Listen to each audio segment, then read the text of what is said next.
Thanks for tuning into NBA Info. My name is Mario Morgan, and I'm going to tell you what I've seen so far in this young NBA season.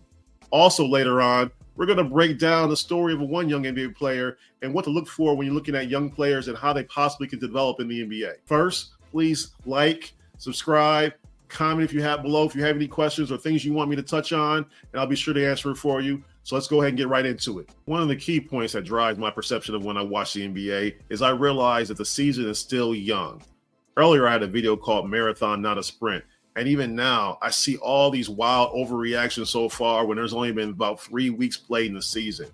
Again, every team's played about 10 games so far, which is only an eighth of the season, essentially 6 minutes into the first quarter. If you're watching an NBA game, how many times have you seen a team come out hot in the first 6 minutes or come out lackadaisical or any kind of in between? And then as the game goes on, they get more in the groove, the rise and falls, the ebbs and flows of a game happen, and you start to really see settle in what the teams actually are.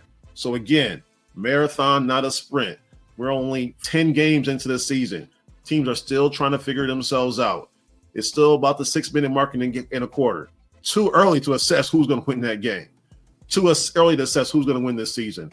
But we're almost there. Around 20 games or so, when we got a good quarter of the season underway, then I'll be coming with my predictions and what I really truly see by individual teams. Right now, I'm still in the data collecting phase, soaking it all in and trying to see what's going to really shake out.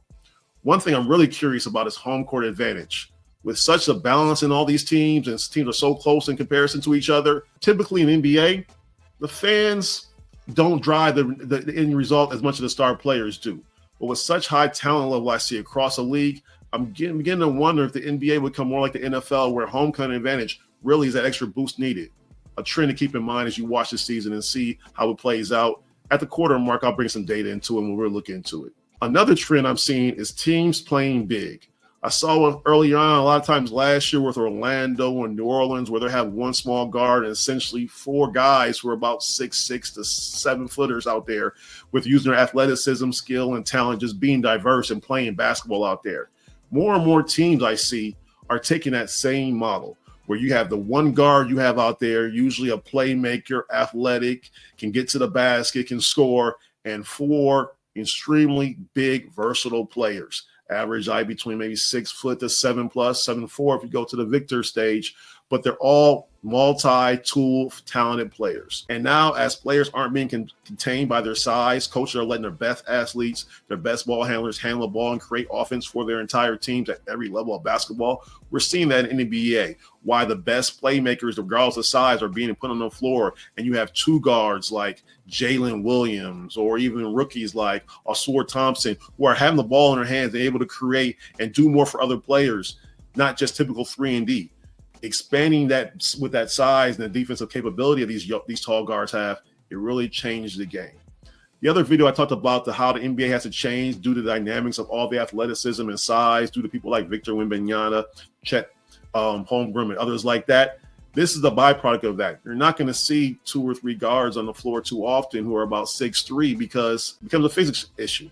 You can't get the shots up over players, and defensively, you're just going to get oversized, overpowered. Everybody has a plan to get punched in the mouth, and the physics of the game, as these taller, more athletic, more skilled athletes are coming to the league, it's going to change how teams have to play. And so I'm seeing that trend play out. More and more teams are going to kind of this lineup where they just have one guard on the floor, 4 big, unique players out there. And I think we're going to see that more and more as the way the game evaluates, the way the game evolves. That was Cam Reddish. And that was about him talking about his journey. But I want to preach that this journey that he's had so far is not unique.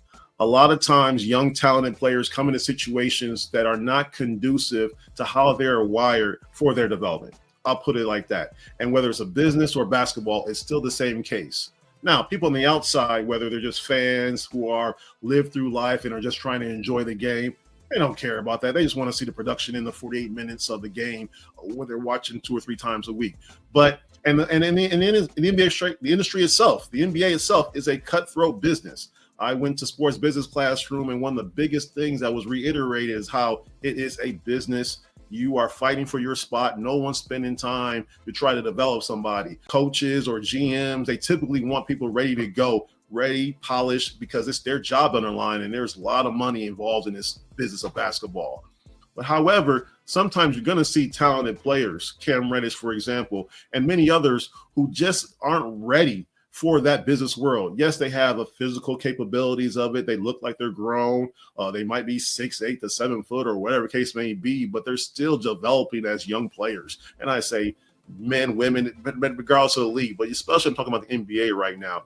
And as young men developing, understanding life, dealing through the different social navigations, it's not just basketball. If somebody's playing basketball, yes, you might see them for 2 hours or watching them for that 48-minute game, but everything that goes into their life, their experiences from their relationship with their coaches, family, everything goes into what you see in an outcome and what's going through their mind. When you have a young player in a conducive environment for growing, and have a culture of winning, something the Miami Heat, for example, preach, and I've consistently done this with young undrafted players. You build a player up that way, they will grow to be more. I'm real curious to see where players like Cam Reddish do in the right situation, where they have obviously a franchise who has faith or at least willing to roll the dice and invested in, and seeing how they grow as players. You begin to realize that so many people are casted off, or players or even people in our world are casted off because they don't fit the quote unquote mold right away, when they just need development, seasoning, or just the right fit for them. Definitely look forward to seeing how Cam does this season. He's a talented player. Love watching him in AAU and at Duke University, bounced around the NBA, but Cam Reddish is one of those talented young players I like to see develop as they grow up and mature in this world. One last video I wanted to share was this clip of Jordan Poole at the Washington-Brooklyn game over the weekend. I'm a fan of Jordan Poole's game. He has skills and talent to do more, but your teammates are always going to be watching you. The coaches are watching you, the fans are watching you. You have to carry yourself with a certain kind of presence when you're going to be a star player in a team, because the streets is always watching. My only 2 cents is Jordan realized that they're always watching you. They're always going to catch you. The cameras are always on. And if you're a franchise player, you got to carry yourself as a franchise player 24/7. That's my advice. That's it for NBA Info. Thanks for watching. Please like and subscribe if you enjoyed the show. If you have any NBA questions you want answered, comment below. I'll sure to get answered to them. And see you guys next time. Enjoy the game. Peace.